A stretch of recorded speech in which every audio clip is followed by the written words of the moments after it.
Salamat sa Panginoon at yamang handa na tayo makinig ng salita ng Panginoon. Buksan na natin ang ating Bible, mga kapatid.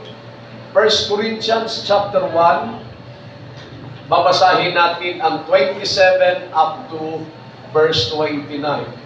Alright? Sige po, basahin natin sa screen, makikita natin. Pinili ng Diyos ang mga bagay na kamangmangan ng sanglibutan upang hiyain niya ang mga marurunong, at pinili ng Diyos ang mga bagay na mahihina ng sanglibutan upang hiyain niya ang mga bagay na malalakas. Verse 28. At ang mga bagay na mababa ng sanglibutan at ang mga bagay na hinamak ang pinili ng Diyos. Oo, at ang mga bagay na walang halaga upang mawalang halaga ang mga bagay na mahalaga. 29.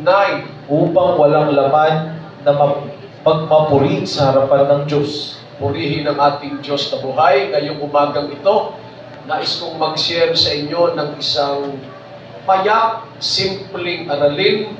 Pamamagatan natin ito, when God turned the ordinary into extraordinary.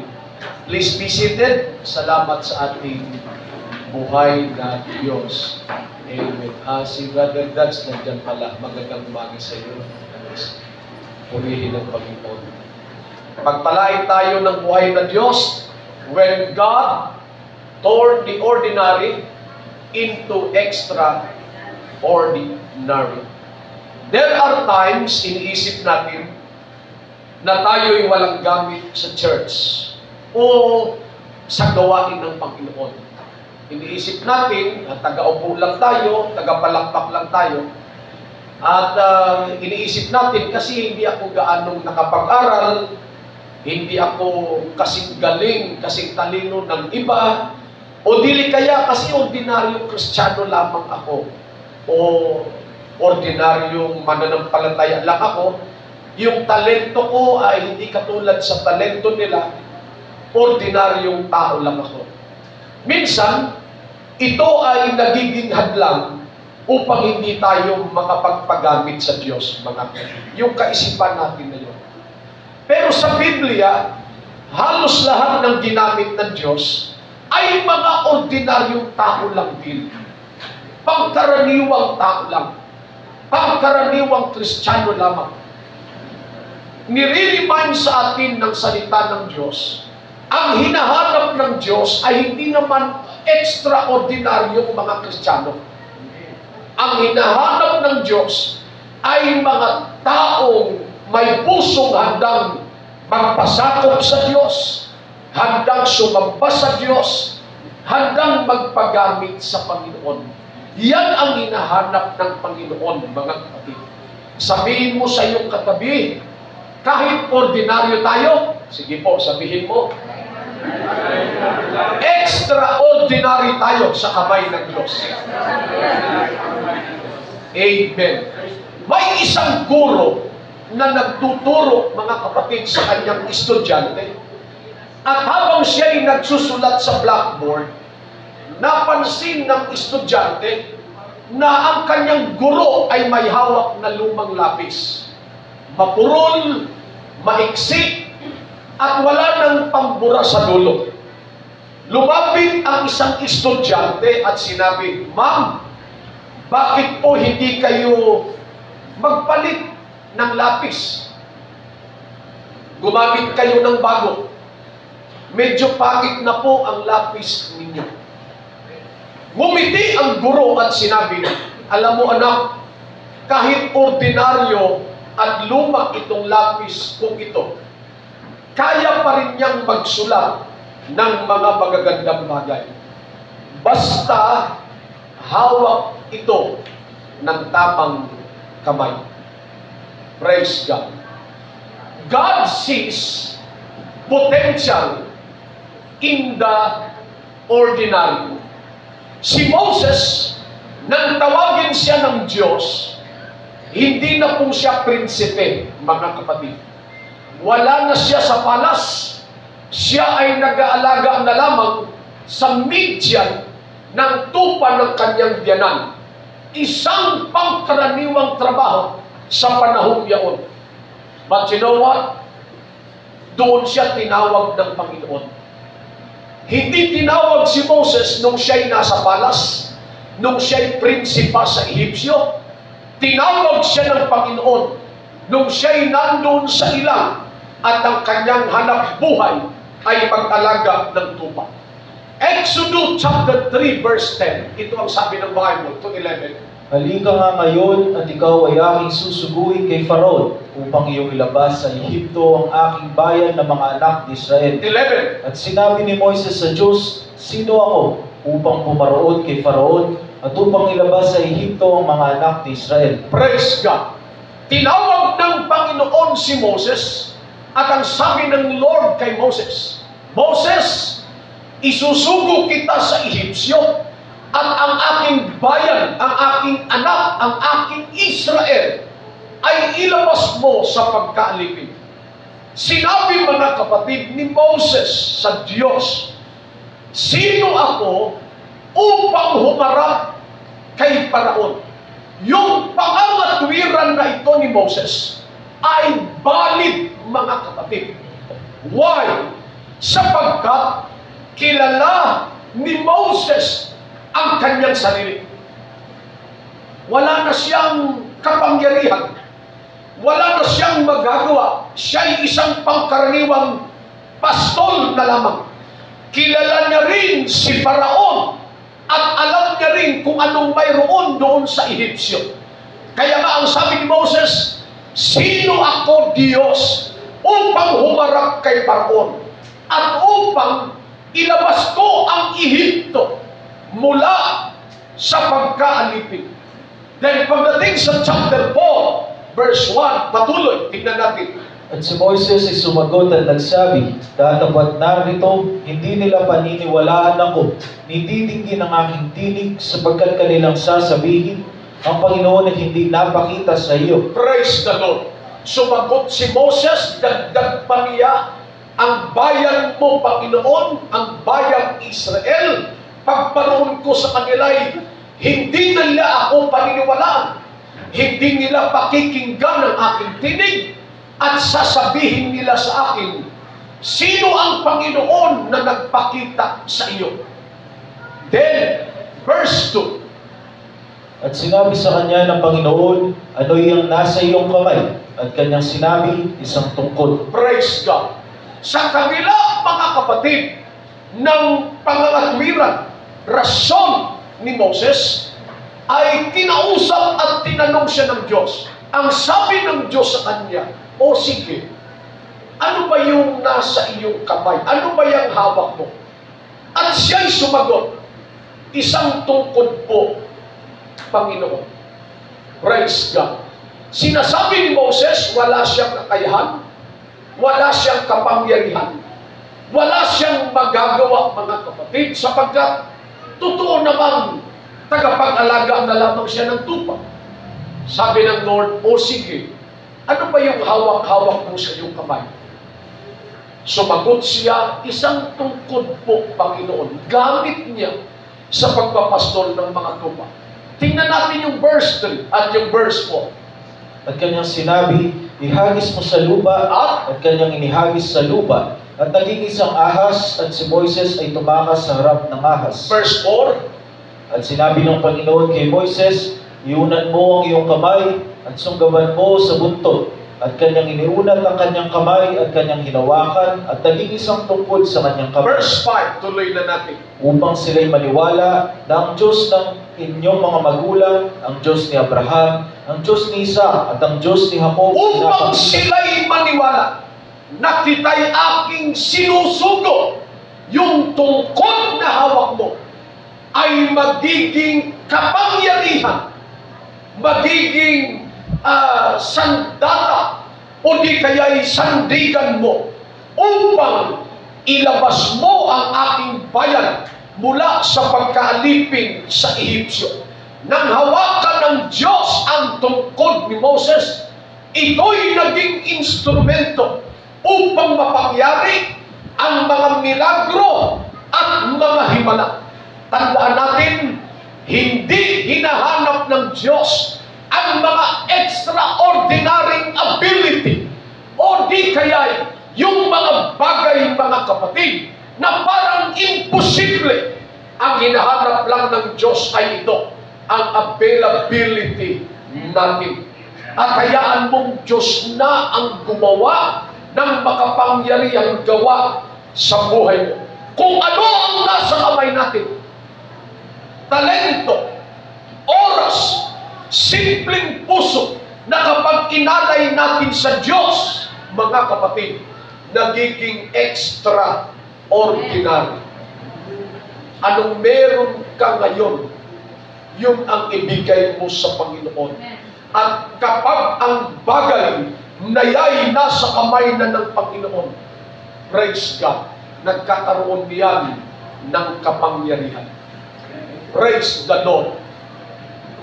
Yung damit ni Marilyn Monroe, nang awitin niya, mga kapatid, sa presidente, si Kennedy, yung damit niya na yan, isinuot niya yan, mga kapatid, at ang inawit niya lang sa presidente, kay JFK, ay happy birthday.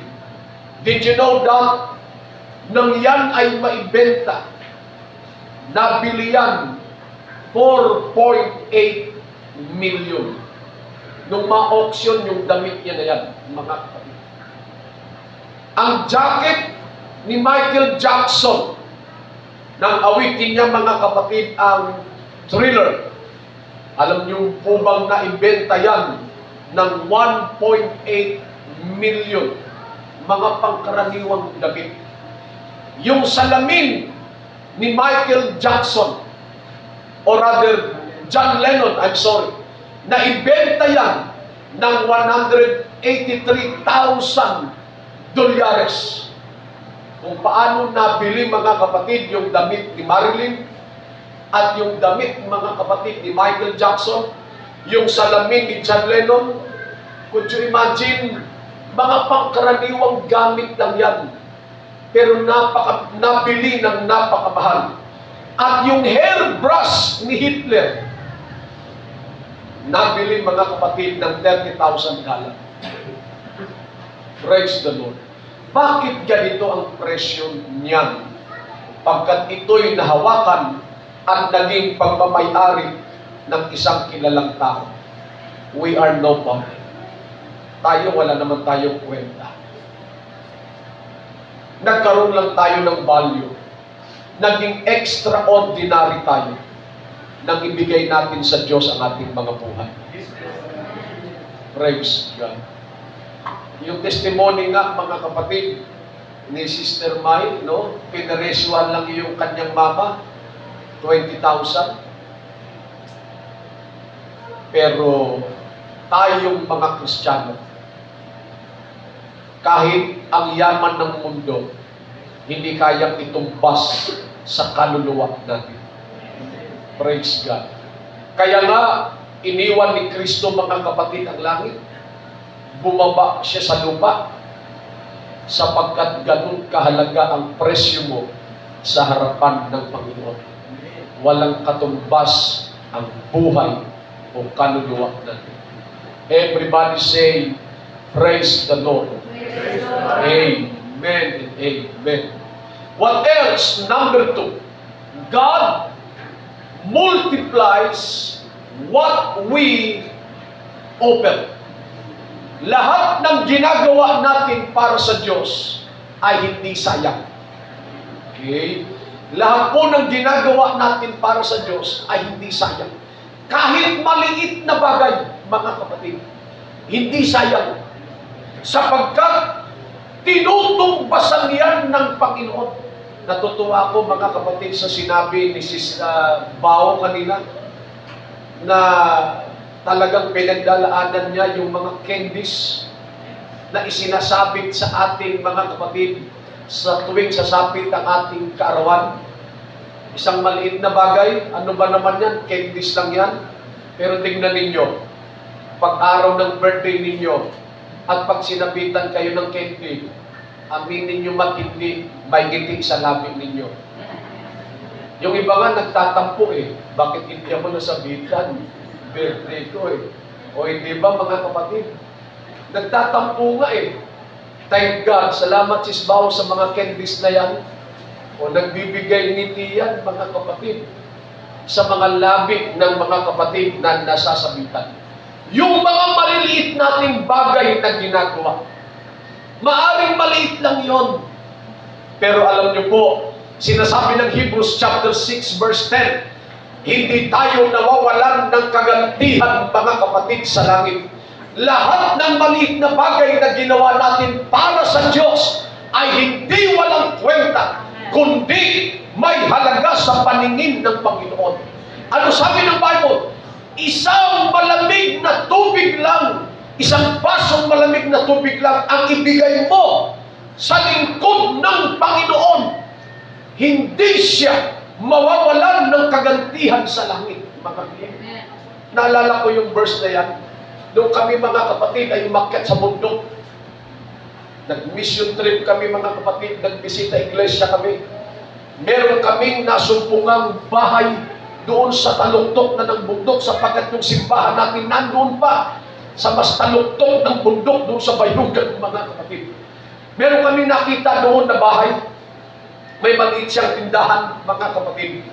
Sabi nung kasama namin pastor, "Sister, pwede bang painumin mo kami kahit malamig na tubig lang, sapagkat ang layo ng nilakbay namin nung time na nagbisita iglesia kami doon sa bayugan, mga kapatid."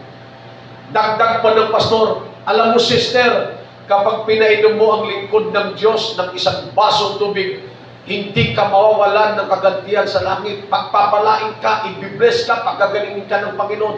Nung marinig ng sister yun, mga kapatid, naglabas ng isang basong tubig. Dinagdagan pa ng pastor, sabi niya, "Hindi lamang yun, ay lahat ng hawakan ng iyong kamay, ibibless, pagpapalain ng Panginoon." Ang ginawa ng sister, "Ganun ba, pastor? Naglabas na yun ng Royal Orange." Sabi niya, "O yan, pastor." Dinagdagan pa uli ng pastor, "Hindi lamang yun." Sinabi niya pa yung mga pagpapala. "Ganun ba, pastor?" Naglabas pa ng coke yung sister at sinabi, "O sige, uminom kayo, pastor." Sabi nung pastor na kasama namin, "Hindi, sister, huwag na yung coke tsaka yung Royal. Tubig na lang, sapagkat wala pang laman yung tiyan namin." Praise God. Totoo yung sinasabi ng Bible. Ano bang bagay na ibigay natin sa Diyos, hindi yan mawawalan ng kagantihan, mga kapatid. Praise God. John chapter 6, verse 1, verse 2. Tingnan natin ang talata ng Bible. Pagkatapos ng mga bagay na ito ay naparoon si Jesus sa kabilang ibayo ng dagat ng Galilea na siyang dagat ng Tiberias. Then, At sumusunod sa kanya ang lubhang maraming tao sapagkat kanilang nakikita ang mga tanda na ginagawa niya sa mga may sakit. praise the Lord. Sa panahon ng ating Panginoon nandito sa lupa, sa kanyang mission trip or journey, ang sabi ng Bible, gumawa siya ng mga tanda, kababalaghan, pinagaling niya ang mga taong may sakit at karamdaman. At dahil dito, maraming tao, mga kapatid, ang sumusunod sa Panginoon.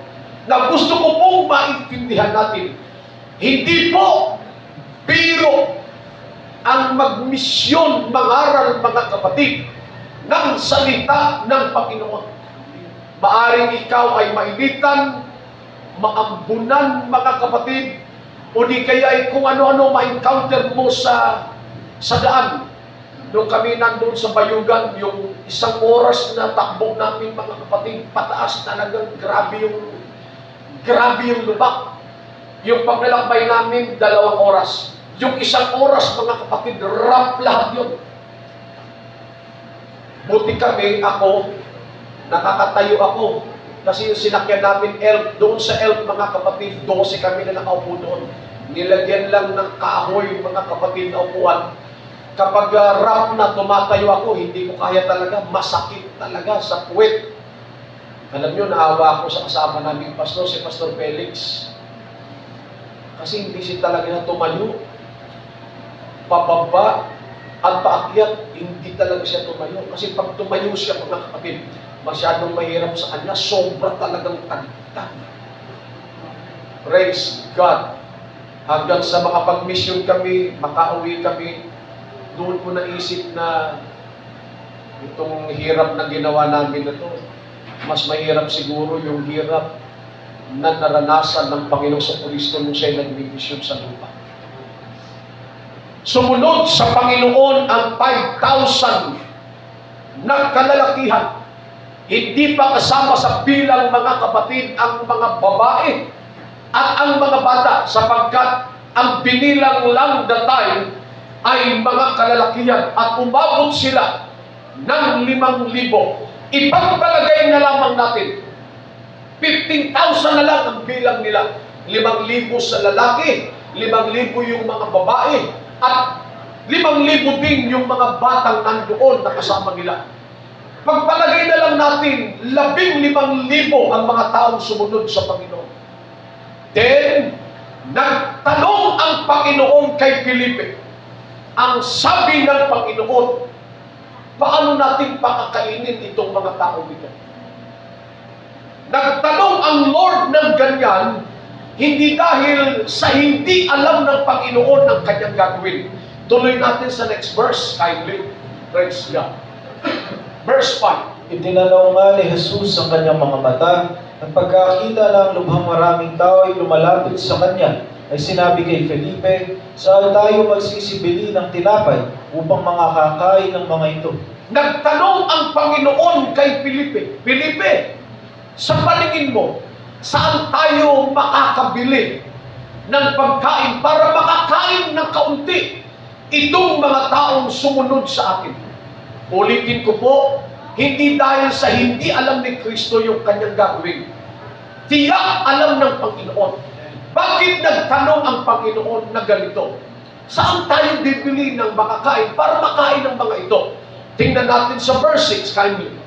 At ito'y sinabi niya upang siya'y subukin. Tinanong ng Panginoon si Felipe para subukin yung pananampalataya ni Felipe. And then, sapagkat nalalaman niya sa kanyang sarili kung ano ang kanyang gagawin. praise the Lord. Tuloy na natin sa verse 7, but ending. Sumagot si Felipe sa kanya, hindi magkakasya sa kanila ang 200 denaryong tinapay upang makakain ng kaunti ang bawat isa. Sumagot mga kapatid si Felipe, at ito ang tugon ni Felipe. Lord, hindi magkakasya sa kanila ang 200 denaryo at bibili tayo ng tinapay upang makakain sila kahit kaunti. Mga kapatid, ang isang denaryo ay sahod ng isang manggagawa sa Roma. Ang sahod po nila, kung sila'y nagtrabaho buong maghapon, ay isang denaryo. Ayon sa Biblia, ang isang denaryo ay katumbas ng isang araw na pagkain para sa isang tao. So kung yan ay 200 denaryo, yan ay 200 araw ng pagtatrabaho ng isang ordinaryong manggagawa. Kung sa panahon pa natin ngayon, yung isang denaryo ay sahod mo sa maghapon mong paggawa, magkano ang minimum na sahod ng isang ordinaryong manggagawa sa panahon natin ngayon? Magkano? 500? 600? O sa 500 na lang tayo, ordinaryong manggagawa, sumasahod ng pangkaraniwang sahod sa bawat araw. Sabihin na lang natin, 500 na lang ang sahod mo sa isang araw. Now, kung 500 ang sahod mo sa isang araw, kung yan ay 200 days na paggawa, meaning 500 times 200, ibig sabihin kung sa pera pa natin, yan ay 100,000 pesos. Ito ang aktual na halaga ng pera kung i-convert natin sa ating pera ngayon. Sinabi ni Felipe, Lord, yung 200 na denaryo o 100 o 100,000 pesos ay hindi magkakasya para mapakain sila kahit kaunti man lang. Ang sabi mga kapatid ng Panginoon, o saan tayo hahanap ng tinapay at para makakain man lang itong mga ito? Tingnan natin yung next verse, mga kapatid. Verse 8. Sinabi sa kanya ng isa sa kanyang mga alagad, si Andres, na kapatid ni Simon Pedro, Verse 9. may isang batang lalaki rito na mayroong 5 tinapay na sebada at 2 isda. Datapwat gaano na ang mga ito sa ganyang karamihan. Praise God. Sumagot mga kapatid si Andres, Lord, merong isang bata na nandito. May baon siyang 5 tinapay at 2 isda. 5 tinapay, 2 isda. Pero may karugtong mga kapatid yung sinabi ni Andres. Datapwat, gaano ang mga ito sa ganyan karami? Para bagang sinasabi ni Andres, saan aabot ang 5 tinapay at 2 isdang ito? Praise the Lord.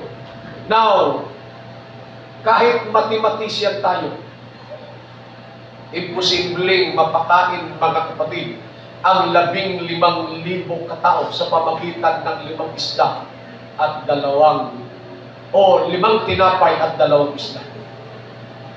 Kahit hati-hatiin natin yan at pagpirag-pirasahin natin, gilingin natin, hindi uubra yan, mga. Tingnan natin ang verse 10, kindly. Sinabi ni Jesus, At sinabi ng Panginoon, inyong paupuin ng mga tao, paupiin ninyo ang mga tao. Why? madamungan sa Para dahon makaramdam sila, mga kapatid, na komportable sila kakain ng mga bagay na ibibigay ng Panginoon. Then, madamo nga sa dakong iyon, Kaya? nagsiubo ang mga lalaki na may 5,000 ang bilang. 5,000 ha? Ang bilang ng mga lalaki lang yung binilang, mga kapatid. Verse 11. Kinuha nga ni Jesus ang mga tinapay, Okay, dito muna tayo. At kinuha ng Panginoon ang tinapay, mga kapatid. Listen, wala sa isda ang milagro. Wala, mga kapatid, sa tinapay ang milagro. Wala rin sa kamay ng mga alagad ang milagro. Ang milagro nandoon sa kamay ng Panginoon. Nang kinuha ni Jesus ang tinapay at ipinagpasalamat, mga kapatid, ay kaniyang ipinamahagi sa kanila na nakaupo. Tuloy natin yung Brad Emil. at nang makapagpasalamat, ay ipinamahagi niya sa kanilang nakakaupo. At gayon din naman binigyan sila ng mga isda kung gaanong ibigin nila. Praise the Lord. Habang ibinibigay ng mga alagad yung tinapay, listen, hindi na uubos. 2 isda, habang binibigay ng mga alagad doon sa mga taong nakaupo, hindi na ubos. Listen, sabi pa ng Bible, ilan man ang ibigin nila. Kahit nagpabalik-balik sila, mga kapatid, binibigyan at binibigyan sila. Ilan man ang gustuhin nila, ibinibigay sa kanila. Yan ang milagro, mga kapatid. Nangyari yan nang hawakan ng Panginoon ang 5 tinapay at 2 isda. Wala sa laki, wala sa liit, wala din sa dami o bilang nito. Ang miracle ay nasa kamay ng Panginoon. No offering is too small for God. When surrendered to Him, ordinary acts or resources can produce extraordinary result. Anong meron ka ngayon sa iyong kamay, bigay mo sa Diyos. Magiging extraordinary yan, mga. Yung mga tao wala ng pag-asa sa buhay, Pag sinurrender nila ang kanilang buhay sa Panginoon, mga kapatid, makikita natin, ginagamit sila ng Panginoon. Yung mga tao, mga kapatid, na patapon na ang buhay, nagiging meaningful, useful ang kanilang buhay kapag isinurrender, mga kapatid, sa Panginoon. Binigyan sila ilan man ang gustuhin nila, kahit nagpabalik-balik sila, patuloy silang binibigyan ng mga alagad. At sila'y nakabusog. Verse 12, kindly. Handang sila'y mga busog, ay sinabi niya sa kanyang mga alagad, Amen. pulutin ninyo ang mga pinagputol-putol na lumapis upang walang anumang masayang. Could you imagine, sa 5 tinapay at 2 isda, meron pang mga sumobra? Meron pang mga sumobra, mga kapatid. Ulitin ko po, anong talento meron tayo ngayon? Anong nasa atin ngayon? Ipagamit natin sa Diyos. Gagamitin ng Panginoon yan sa makapangyarihang paggamit o paggawa. Especially, itong buhay natin ito. Pag sinurrender natin sa Lord, Lord, use me. Gamitin mo ako. Gusto ko pong maging lingkod mo, makapagbigay ng kaluwalhatian sa pangalan mo. I tell you, gagamitin ka ng Panginoon. Ilan ang sumobra sa 5 tinapay at 2 isda? Tingnan natin yung verse 13. Kaya't kanilang tinipon at nangapuno ang 12 bakul ng mga pinagputol-putol sa 5 tinapay na cebada na lumabis na nagsigay. Ilan ang sumobra sa 5 tinapay at 2 isda? 12 basket na puno, mga kapatid. O, may take home pa yung mga alagad. Tagi-isang basket sila. Pinauwi sa kanila ng Lord. May siyaro na rin pala noong unang panahon. Sabi ng mga alagad, oh, isyaro nyo muna yan. Pedro, isang basket, isyaro mo na yan. E noong unang panahon, meron na pala yan, mga kapatid. Pinauwi sa kanila ng Panginoon.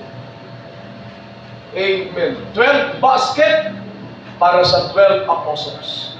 Sabi ng manok sa farmer, Master, palagay ko'y wala naman akong silbing manok.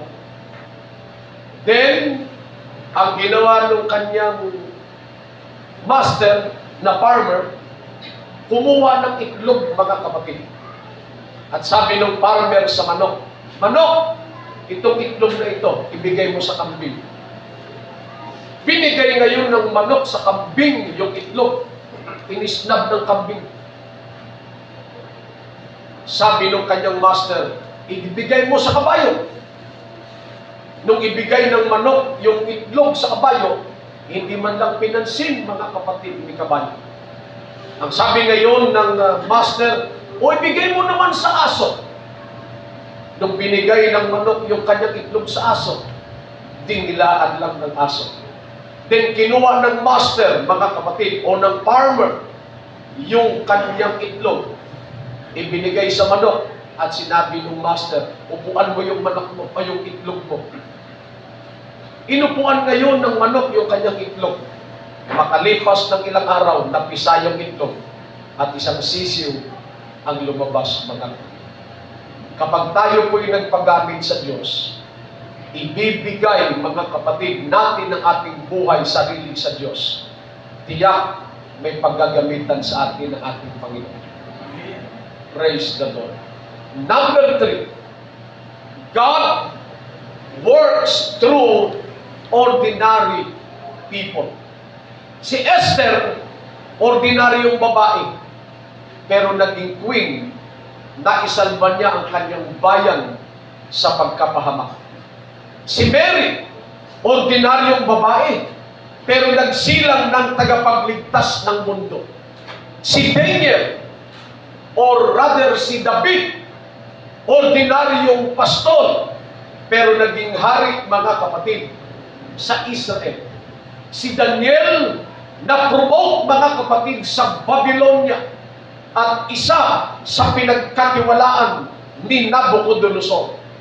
Surrender your ordinary daily life to God. Trust God to work through your small act of faith.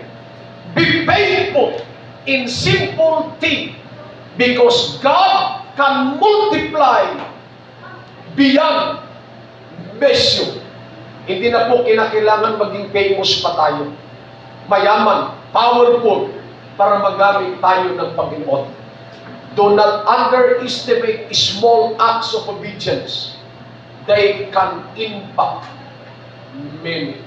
Yung maliit, mga kapatid, na kakayahan natin, binigay natin sa Diyos, malaki po ang nagagawa niya. Ulitin ko po yung aking testimony. Halos 5 araw kami, mga kapatid, sa Bayugan, Buntuan. Meron kaming napuntahang mga iglesia. Sunday, scattered kami sa lahat ng simbahan doon. Nag-aral kami, mga kapatid. Na-assign ako sa pinakamatandang simbahan doon. Sa Bayugan Church. 58 years na yung simbahan na yan, mga kapatid. Praise God. Halos 80 pastors ang lumabas sa simbahan na yan. Naging bunga nila. At bawat barangay, mga kapatid, kalapit sa simbahan na yan, nilagyan nila ng simbahan, nilagyan nila ng pastor. Doon sa simbahan na yon, mga kapatid, may 3 hanay ng upuan. Kaliwa, kanan, at sa kalagitnaan. Sa gawing kanan ko, mga kapatid, doon nakaupo ang mga young people. Sa kalagitnaan naman, doon nakaupo, mga kapatid, ang mga nanay, tatay. Dito sa gawing kaliwa ko, nandiyan nakaupo yung mga elder, mga kapatid, yung mga matatanda. Special yung upuan nila. Kulay black yung kanilang upuan, mga kapatid, at nakaupo sa foam yung mga elder, mga matatandang kapatid. Alam niyo po, maaga dumating yung mga elder doon. Ang edad, 96, 94, 92. Pinakabata sa elder doon, 80 years old. Dito sa atin, ang pinakamatanda sa atin ay si Apong Aw o si Nanay Dena. Apong Aw, 50 pa lang kayo, no? 73. 77. Kala ko 50 pa lang kayo. Nanay Dena, ilang taon na kayo? 81. Praise God. 82?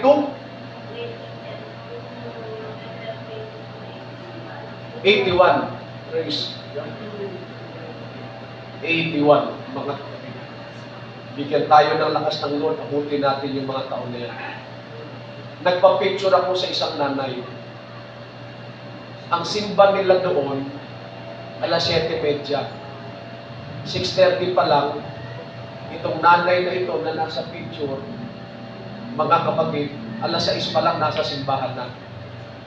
96 years old. Praise God. Yung isa naman, yung nakakulay green na nanay, 94 years old. What things amaze me is, yung mga matatanda na yan, dahil nandun sila sa unahan nakaupo. Sa time ng praise and worship, tumatalon po sila baga po. Tumatalon.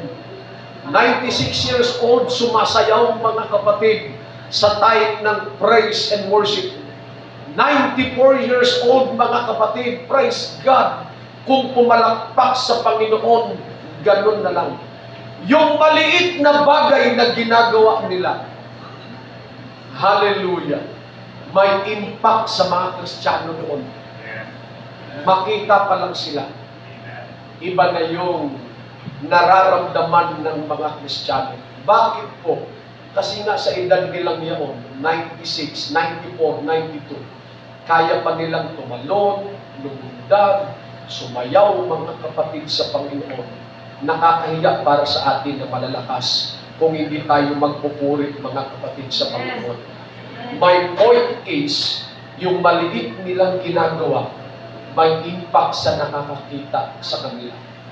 Do not underestimate small acts of obedience.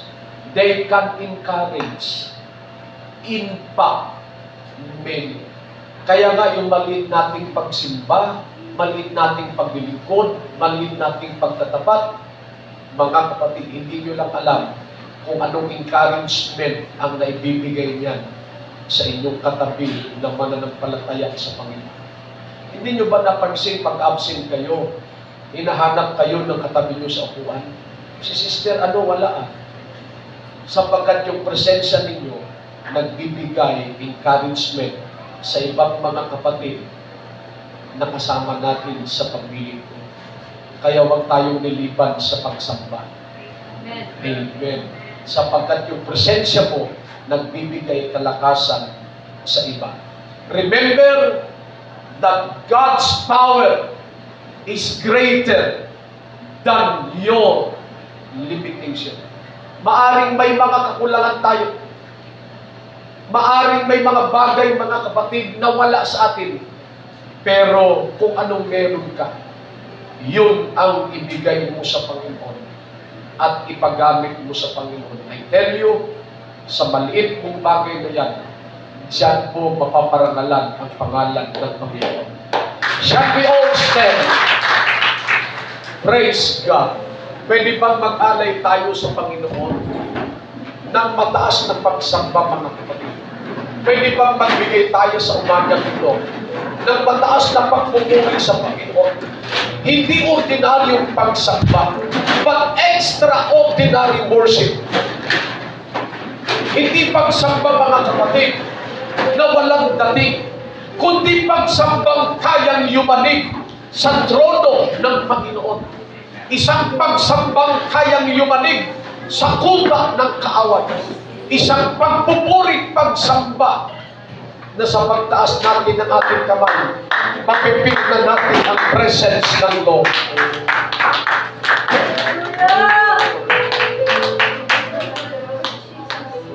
Yes, Lord. Huwag na natin hintayin may mga extraordinary thing na maramdaman at makita natin bago tayo mag-worship sa Lord. Gawin na natin yung tamang pagsambat, pagpupuri sa Panginoon. I will invite everyone to come into the presence of God and worship Him with all our heart, soul, and spirit.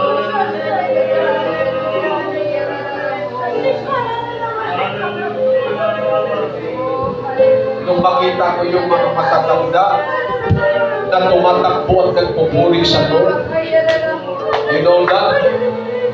Napahiya ako sa aking sarili. Sapagkat nakita ko, pwede pala, walang edad, hindi question ang lakas kung gusto mo talagang sumamba sa Diyos. Pwede din, mga kapatid. Church, shall we give God all the praise, all the glory this morning? Na parabagan, iyan na ang last worship mo.